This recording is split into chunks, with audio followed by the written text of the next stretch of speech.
Sige, ganyan. Recover, recover. Inhale, exhale. Bawat hakbang patungo sa mga goals mo ay mahalaga. Kaya kapag may mga pagsubok na dumarating,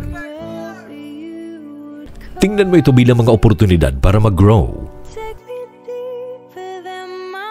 Because they are like stepping stones to success. Tuloy lang sa pag-abante. Isipin mo na meron kang kakayahan na lampasan ng anumang challenges. Believe in yourself. Trust the process and never doubt the power of your determination. Go ka lang ng go. Magigising ka na lang isang araw na abot kamay mo na ang dating pinapangarap mo lang.